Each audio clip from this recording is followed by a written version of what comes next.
Okay. So, quick answer. Yes or no on Proposition 205? Yes or no on Proposition 206? Dave? Yes. And yes. No and no? No and yes. Okay. What, in your opinion, is the number one infrastructure project that needs to be completed in Bisbee? Ron? The streets need to be continued because people use them every day and they're dangerous. Some are, but we've got a lot done in San Jose and in Warren. It's absolutely imperative that we redo those streets. And supposedly toward the end of this paving season, but definitely next year we'll be moving into Old Bisbee. That's for public knowledge and consumption, so they don't feel that they're left out up there. But we have retaining walls. That's a serious problem. We also have wastewater laterals in Old Bisbee. That is a serious problem that needs to be addressed. It's kind of under the surface right now, and I don't mean to be funny by saying that, but it's vitally important for the protection and safety of the people in Old Bisbee, those wastewater laterals up there, but it's going to be very expensive. And obviously it's going to take outside money and lobbying to be able to get that outside money to pull that off. We're talking many millions of dollars to do that. And it's not everywhere up there, but there are certain areas that is not bad, and I've seen some leakage up there myself. Dave? The number one issue, as a member of the Streets and Infrastructure Committee, I believe that the number one issue that needs to be looked at, the streets are going to be taken care of at the done deal, or will be very, very soon, actually 3 years ahead of time. But that the infrastructure in Old Bisbee, particularly having to do with the retaining walls, are our next really big issue, because we can fix the roads, the retaining walls let go, the roads are gone. Okay, good. The mention was made of senior housing. What can you be specific about in terms of affordable housing in Bisbee and the city's role in addressing the comparably high unemployment rate here compared even to the rest of Walworth or Cochise County? Dave? Well, the fact is that all that the city can do is to try to get free enterprise to step up and to create jobs. And with those jobs, then obviously comes money, and the money then is going to be available to purchase affordable housing. The city also needs to become aware of the obstacles that it puts up in front of real estate people in allowing affordable housing to be sold. As an example, the liens, the sewer liens. In many cases, the sewer liens are so horrendous on a very affordable home that the people can't afford to buy the home because they can't afford the sewer lien, which is 4 times more than the price of the home. And we have to understand that old adage of a bird in the hand, we have to understand that if we negotiate a lower sewer fee that can be paid to the city instead of that outstanding lien, then we're going to get somebody in that house and somebody will start paying a regular sewer bill that we're going to get. So the city has to shape up. In the area of affordable housing, the city has a limited role in that. However, the trend right now, and a slightly off subject matter, retirees are moving here, and probably economically comfortable retirees are moving here, and that is going to spur the economy. What Mr. Smith just addressed, I'm not sure if he's absolutely right what he said. There's houses that have been abandoned, and the wastewater fees and property taxes, et cetera, have not been paid for a long time, and they just sit there and continue to deteriorate. I'm not sure if it's 4 times the value of the property, but it's a lot more. They won't buy the house because it's 20, 30, there's one close to me, I think there's over $20,000 owed in wastewater fees on that over the last 10, 15 years, whatever it is. And so, obviously, and I've talked to real estate agents, and it's being taken up, and the staff is seriously considering that right now and moving ahead. Perhaps maybe just alleviating the whole fee on that, just so it can be sold to somebody that can make it livable, and we can actually have some revenue off of that. Where are we at with that? Thank you. Okay. Really, last question then is the city has a significant pension liability, public safety pension liability. The overall economic profile of the community, I'm not sure what the most recent bond ratings are, but I would think it would make it difficult to use any kind of financing. It would constrict the city in terms of its credit rating and being able to do a bond issue or use other revenues. What plans are there, or are there not plans to try and address the challenge of the public safety pension liability? And Ron, we can start with you. Well, it's an issue that's been lurking there, sort of stabilized between the two departments at about $1.3 million. It's kind of stabilized there right now. Prop 124 that passed last spring, it really didn't alleviate the problem. I thought it was a watered-down proposition and something that maybe satisfy the legislators for the moment, but I don't think it was a serious addressing of the issue. I have addressed the Arizona League of Cities and Towns on this particular issue, not so much this year because there was a different, not an official theme, but a different theme under the surface of what they wanted to do this year. But it has to be done on the state level, and I've talked about it numerous times. The fund was mismanaged to a large degree, and they're kind of blaming it on other factors. But the bottom line is they had bad investments, and they were backed up too much some years ago. 07, 08, 09 in mortgage-backed securities, and we all know what happened to those. I don't know what the solution is, because I don't think you can get the cities in the state of Arizona, because we're all paying different rates, to come to an accommodation together. I've attempted it, but it runs into resistance, even though in the cities that are paying the high percentage, and I think we're either the top or the second percentage rate, 92%, I'm not sure if we can solve it. It has to be done on a state level, and I think this is a question that needs to be addressed by the people running for the state legislature, and they need to go to the cities and towns in their district, the ones here, and they need to make that a campaign issue, whether the Republican, Democrat, whatever their party is. And I'm not sure if they're speaking to that issue, but it needs to be addressed in the legislature. Well, I'd like Dave's response. Yeah, actually, Eric, it's water under the bridge. We should have started dealing with this 12 years ago when the rate was 11%. But in fact, that didn't happen. And so what we have to do now is part of what I've been looking at is a 7-point economic plan that I put out that's been very public, which will bring more revenue into the city to allow us to start paying down a portion of that. In fact, I'm going to disagree with Ron a little bit.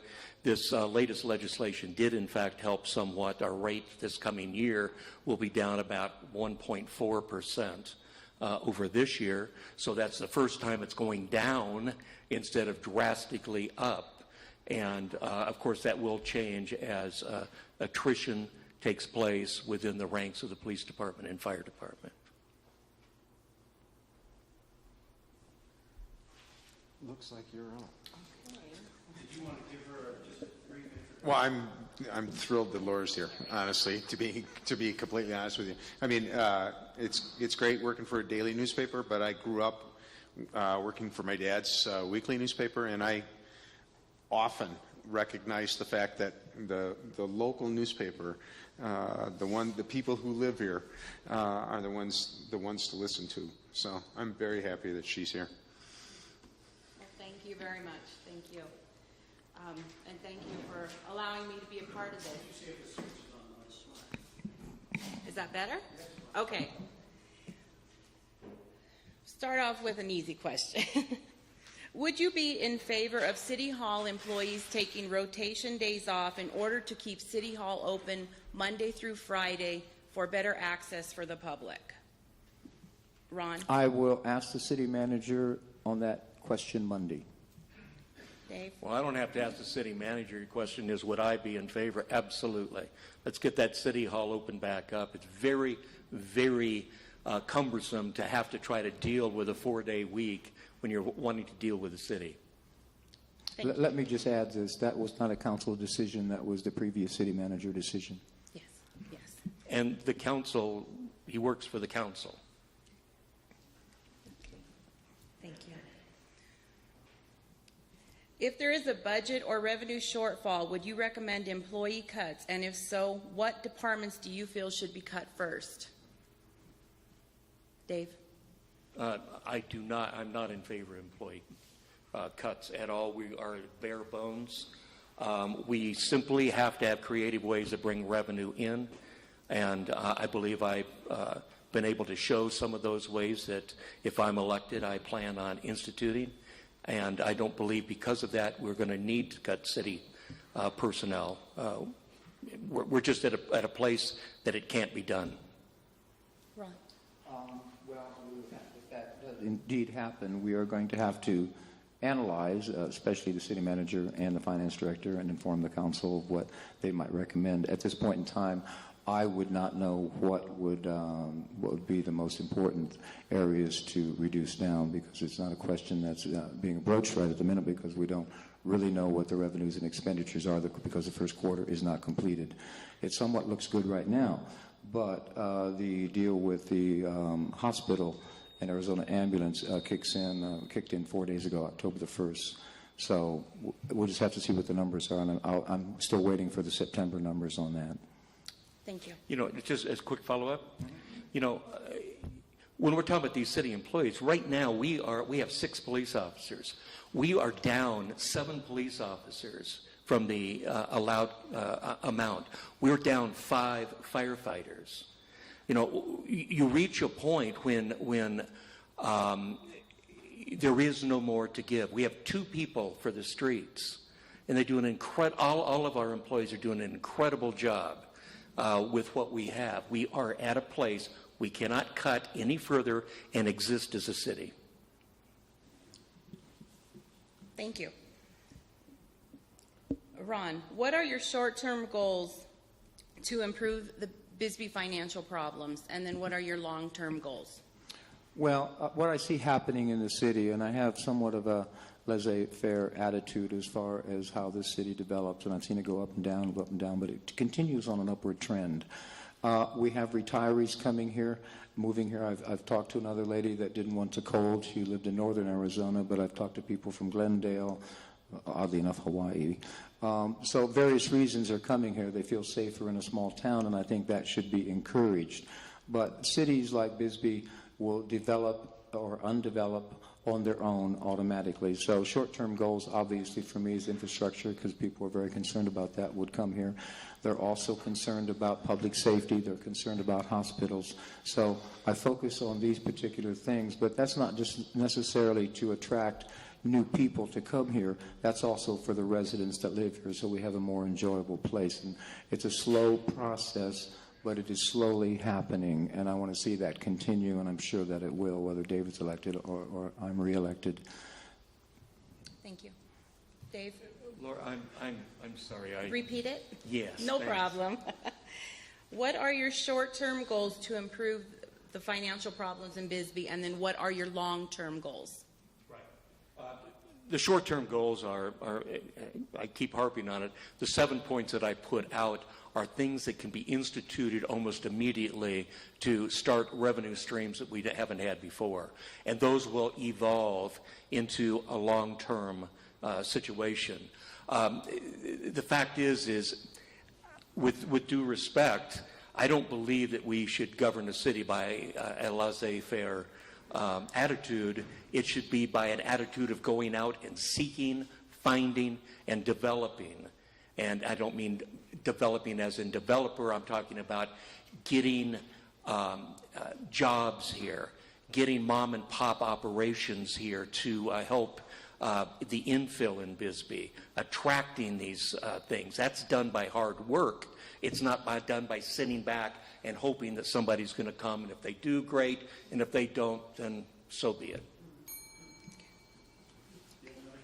One If the State Attorney General's office declare Bisbee in violation of compliance with the House bill that blocks charging fees for items including bags and puts Bisbee in jeopardy of losing state-shared revenues, would you support the repeal of the Bisbee ordinance in order for Bisbee to receive funds? Dave. No. Quickly put, no. And we'll hear why. I feel very strongly, first of all, about our charter city status. And I find that it's just incredible that our state legislature is sitting in this position of complaining about our federal government telling our state what to do, but then they turn around and tell one of their cities what to do. The fact is that should the state, in fact, pursue this, then I believe that through legal counsel we can have an injunction placed that will take that money, set it to the side until the end of the action, and so that we wouldn't be losing money as it's going, and that we would need to hire an attorney that specializes in this, along with the pro bono attorneys from the Goldwater Institute, et cetera, that have already stepped up to say that they're going to help us. Okay, thank you. Ron? A couple of points. I would support the repeal of that because it would be too risky of losing that state share revenue at 35% of our budget, perhaps. It would be devastating. So I would support the repeal of that ordinance. The second thing I need to say is in the Arizona League of Cities and Towns this year, it didn't have a theme, but it had kind of a sub-theme that wasn't really talked about, but it was there. And that was pretty much what David was talking about. And the resolution committee did pass the repeal of SB 1487. And so I supported the pro bono court proceeding in that area. Simply because I really want a court decision to know what can charter cities, or cities for that matter that are not charter cities, what we can and cannot do. I think there needs to be a clarification on that.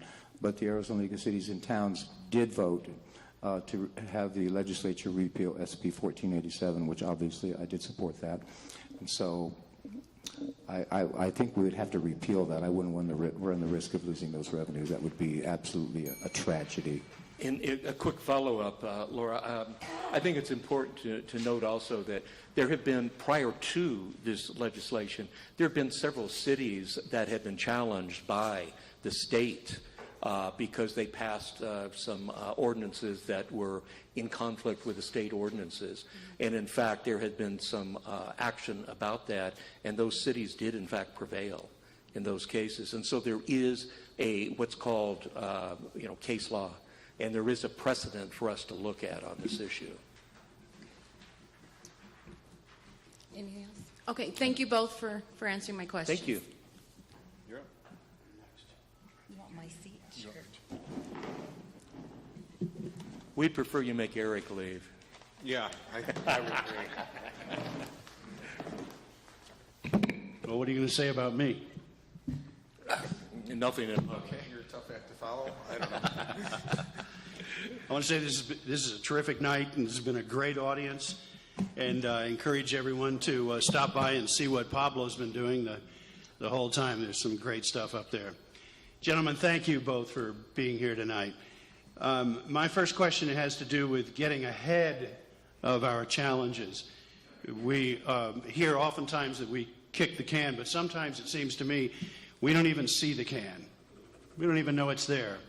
Pension payments, the municipal pool, the animal shelter, this is not to lay blame. Our infrastructure, these and other problems encountered by our town have worsened over time due to inattention by administrations that go back decades. And even if this is common among municipalities, and even if there are good reasons for it happening, how can Bisbee become a model rural community by recognizing and addressing issues long before they get to the point that solving them drags the town down? Do you understand the question? What can we do differently? This is a pattern over time, and it seems to me we need to get to the point where we can see into the future in terms of what our problems are or could be long before they become so bad that they're practically impossible to deal with. Ron, starting with you, please. Yeah, I'm going to go back to the voters in 2014, and it took 3 times to get that sales tax, that 1 cent sales tax. Could you bring up C1, please? It took 3 times to get that 1 cent sales tax passed, and I was very pleased that happened. And so it's a slow process.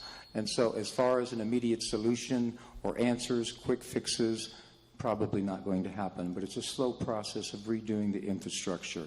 So the community finally said yes. And so during the campaign, I had some meet and greets and somewhat conservative audiences, and were generally against that sales tax, and I just simply addressed it like this. They wanted to know my position on it, and I said I'm in favor of it, but the bottom line is, if you want to drive on good streets, you have to pay for it. With all due respect, sir, Yeah. I don't believe my question is being answered. Okay. Do you understand that there is a problem? You understand that there is a problem over many decades and administrations of kicking the can down the road. And again, I mentioned pension payments, paying the least amount possible until we are where we are today. The municipal pool that has cost us a great deal more money to fix than if it had been properly maintained over time. The animal shelter, 8 years without appearing as an agenda item until there were animals laying there with flies around them, not getting attention, and volunteers being told to go home if they had anything to say about it. These are facts. And it's in our strategic plan to become a model rural community. And it seems to me like there has to be a change in the way we do business if we're ever going to get there. Do you have any ideas about that? Well, let me just say, I'm going to challenge you a little bit. You kind of give the implication that many years ago, mayors and councils didn't do anything, but when the mining company closed, this city was in a serious dilemma economically. And so they've done what they've been able to do. And so the things that you're addressing are coming up more and more, and that's a good thing, and it's pretty much coming from a citizen base. And so we shall proceed. An active community that is involved will begin to solve these questions, i.e. the sales tax revenue. That was a major advancement for this community that was pretty much against fixing things to a certain degree, at least in the sense of paying for them. So that was a major psychological thing that we overcame. There is no quick fixes to this. It's a slow evolution, and then it might slip down a little bit and go up. But I've been here 41 years. When I came here, it was borderline being almost a ghost town. We have made tremendous advancements over the years, even though the city budgets were desperate. I hear stories that they were worried about, employees were worried about their payroll, their checks that they would get, payroll checks, of getting to the bank quickly and get them cash. That was like, 30 years or so ago. I understand. And so we have made, I think, tremendous progress, and an enlivened community is the major asset in that. Okay. Mr. Smith, and let me just say, I've only been here 6 going on 7 years. The examples that I point out are problems that we're dealing with here today, and it seems to me that this goes way back. If you were mayor, what would you do differently in terms of addressing problems before they become very difficult to address? Well, first of all, we need to stop blaming others for our mistakes. And we need to be... C2, please. We need to become more proactive instead of reactive. That's the biggest problem with the mayor and council, is being reactive and waiting for something to come to them, rather than being proactive and finding out what the problems are themselves. As an example, we need to talk to our legislators. Let's find out what issues are coming up on a state level, because they're going to filter down to us on a local level. I went to, when I was on the council, I went to Phoenix. I met with the governor's office. I went to the Corporation Commission and met with the Corporation Commission people and several government offices, and they were shocked. They said, "This is incredible. No one from Bisbee government has ever come to Phoenix to see us. This is terrific." Well, that's how you do things, is you go out and you seek it and you take care of business. You don't wait for it to come to you and then make up an excuse as to how you missed it. Mm-hmm. Let me just, if I could add just one thing. Am I allowed to do that? Go ahead, sir. Proactive. I have been proactive in the past, and concerning Tin Town. And in 2007, as it was a long process, I made a trip to the biannual meeting of North American Development Bank, the binational agency in the United States and Mexico, within about 50 kilometers of the border. And I did a presentation to get the wastewater lines installed in Tin Town. And I prepared that speech, about 500 people in the audience. It's English, Spanish, half the board's from Mexico. And I wanted to be very clear of what I said economically, but I also wanted to put some emotion in there. And I said this, and Temis Alvarez from Beck was there, and he'd been to Bisbee numerous times, and I've been with him. So the statement that I said, which I think sealed the deal at the beginning of the process, the spark, I said this was a part of our community that's been ignored for 100 years, and it's time for it to come to an end. And I think that emotional spark in the middle of my presentation was the impetus for them to eventually help us solving that economically. So that is proactive, I'm sure. Let me get on to it. We're running short. With due respect, I'd just like to indicate also that Dan Beecham, who was the mayor for 2 years before you, was working on that project, and it came to culmination after you took office. The Tin Town project was left out of the original wastewater project. Okay. The question of homeless was brought up earlier tonight. Bisbee is definitely a town with a heart. Dan Maldonado gets a grant for $5,000 and is recognized as a local hero. Those are my words. But let's look at it from a different standpoint for just a second. Homelessness and housing is a challenge. How much should we do to help? There are complaints of people that are methed up walking into perfect strangers' homes in Old Bisbee, and I have heard this more than once or twice. We have panhandling, which can't be good for our tourist business. So the drug use. Do you think we should be encouraging people to work for food and shelter? And is it possible that we could be creating a haven for people who want to come here only to see how much free they can get? So my question is, would you be in support of a program that encouraged re-entering people into the workforce in exchange for the benevolence of this town? And I'll ask you first, David. Yeah, well, absolutely. As I indicated, working with the homeless at least once a week, I see some incredible situations. Just Wednesday, a young man and a young woman that are passing through here for the last 2 weeks so far, living in a cave, and these are really sad situations. We do need to do something about this.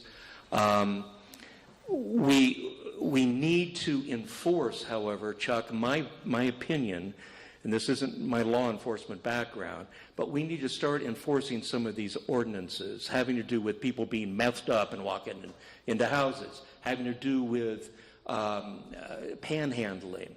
Things along these lines need to be enforced, because otherwise we do invite those that participate in those activities to come to Bisbee because they know that they can get by with it and that there is nothing to be held accountable. Thank you. Ron? I'm not sure if the homeless involve a lot of people, and one of the problems is... and near homeless is a problem as well. Yeah. And many of the homeless, we don't really know who they are. And so there's a certain amount of, as the Public Works Director said a few weeks ago, there's a certain amount of mental illness, certainly not all of them, a certain amount of drug addiction, certainly not all of them. But the number one thing that's important is the protection and safety of the community. And I don't want to see something horrible happen to somebody's property or being of when we weren't observant of what is going on. The Gore Park lunch is a good thing, but as David mentioned, they need to be watched, and we need to be concerned that something horrible does not happen. And so I've always believed the protection and safety of the residents of this community takes priority. Okay. Eric. I have another question. Well, let me pick up there. The last few minutes of our presentation here tonight, we have promised that we would encourage each of the candidates to ask the other a question.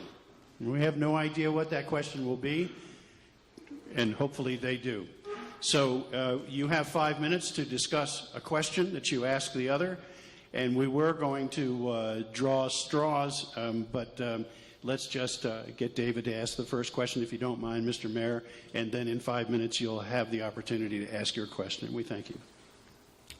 And this is a question directly to Ron Oertle. Well, it's kind of fun. I have a sheet like you. Yeah. Ron, we've sat here, you and I, for, I've done this 8 times. I think you've done it 4 times here. And we've talked about, and I've heard your accomplishments while you were in office. And I think it's important also that when you're in office that you not only get to sit on your accomplishments, but that you have to accept the downside as well. And so with that, I want to bring up the fact that you first became mayor in 2004. And so literally, you've been mayor for 6 years of the last 12. Literally 50% of the time in the last 12 years, you've been in charge of the city. And during that time, the population has gone from 6,570 to 5,338, which is a 19% drop in population. Our public safety retirement is gone from 10.4% to 87.7%, which is an increase of 840%. Our student population has decreased by over 20%. And our city employee workforce has decreased by over 30%. And the simple question is, during your 3 terms, what have you actually done as mayor to stop this freight train? What have you done to curb this progression that has been so obvious? Well, we had an upswing in the economy in the mid-2004, 5, and 6. And so we had a full workforce. So these things that have happened really pretty much have happened after 07, 08. And I'm trying to absolve myself. But I don't have total control over that as one member of the council. But there's many organizations and governments organizations and small towns across America. Bridgeport, Connecticut, for example, is in a devastating condition. The manufacturing base is completely gone. Do you blame the mayor and council? No. You blame the economic situation, especially in small towns across America, of an economic base that has disappeared. PSPRS, I have no control. I'm not on the board, the fund board of that. It oversees the manager of the PSPRS. It was horrible investments.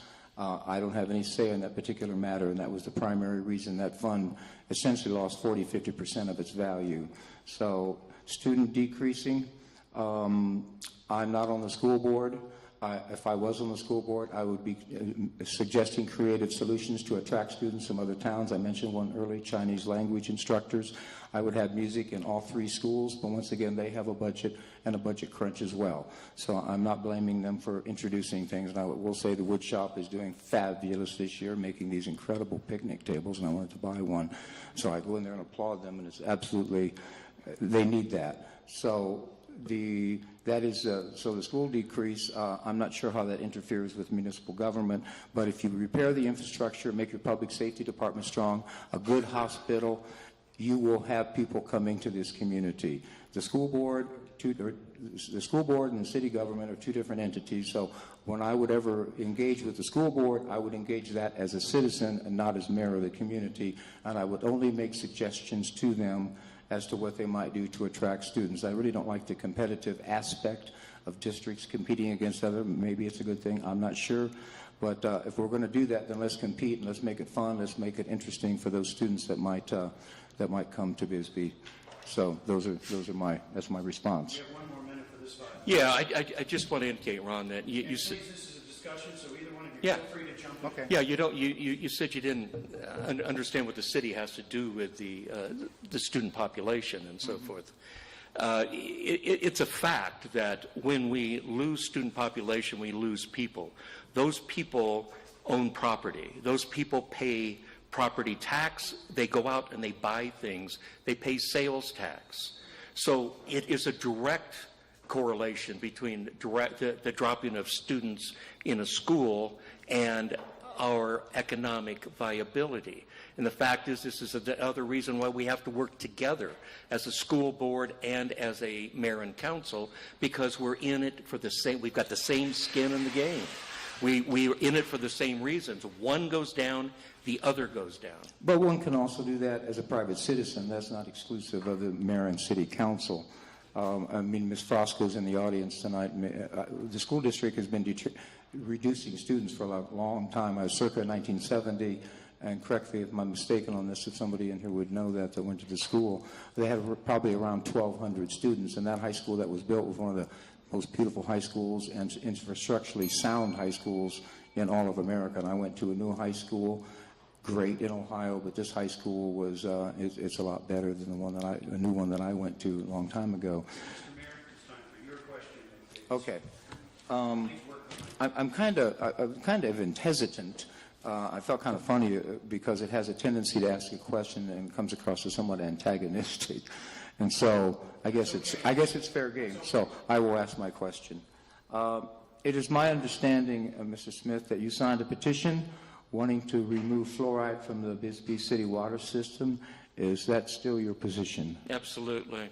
And I'm glad you asked that, because this is another situation where government telling us what to do. The fact is, my position on fluoride is, quite frankly, I couldn't care one way or the other about the fluoride itself. If there, in fact, is an issue, however, and people care about it, and people want to have that removed, then the people should be able to be in the position of having that. The government should not tell us what to do in those particular cases. There was a time for fluoride. I don't know if that time is now or not. This is a situation that definitely needs to be studied. But the fact is my right as a citizen, you're darn right. And I think that it's incredibly hypocritical, to be quite honest with you, where you, in your position, Ron, of indicating, while I'm mayor, fluoride is going to stay in this water, and that at the same time, you turn around on a bag issue and say that a bag issue should go to a vote of the public. On this particular issue, I think I presented to the council last Tuesday night that I felt this issue needed to go to the vote of the people as well. I do support fluoride in the water system in Bisbee. I made my point very clear, and so did 5 out of the 6 people that were at that council member. 1 council member was absent that night. 5 out of 6 of us voted in favor of maintaining the fluoride in the water. Now, we did reduce... They voted to lower the fluoride level. That's what the vote was. There was never a vote that was asked to get rid of it. The vote was to lower the level of fluoride. The council voted to maintain the fluoride in the water system on a suggestion from the United States Department of Health and Human Services to 1 point part per million to 0.7 part per million. That's what the council voted on, but they essentially voted on to maintaining the fluoride in the water system here in Bisbee. 5-1 was that vote. I support the fluoride, as all the professionals that came down to that council session stated. Dramatic decrease in cavities and tooth decay, especially among the poorer people that might have less dental hygiene perhaps, and lack of funds for routine dental care. I think it's a serious public health issue, and I support fluoride in the water system, and I think it's a major benefit, and it has no carcinogens in it that causes cancer, and that's from the Center for Disease Control and Prevention. That's what they have determined. So I thought that was my question. We have a fundamental difference. He supports taking it out, I guess, or I support fluoride. I would fight to keep that in the system. I think it's a health issue that needs to maintain itself. Anything else? No, I think it's been said. Okay. Excuse me, can I say something? I want to correct. Could you come forward? Please come forward. And we only have a couple of minutes left for the segment. Right, I'll hurry. As fast as I can, as I can. Okay, that's okay. So use the mic. There you I want to correct one thing. Yes, I was the one that put forward the motion to bring it down to 0.7. And I did that because at the very least, that's what we needed to do. Right after that, I also said this is an issue that needs to be brought back and it still needs to be discussed. Anyone else? I think that's it. So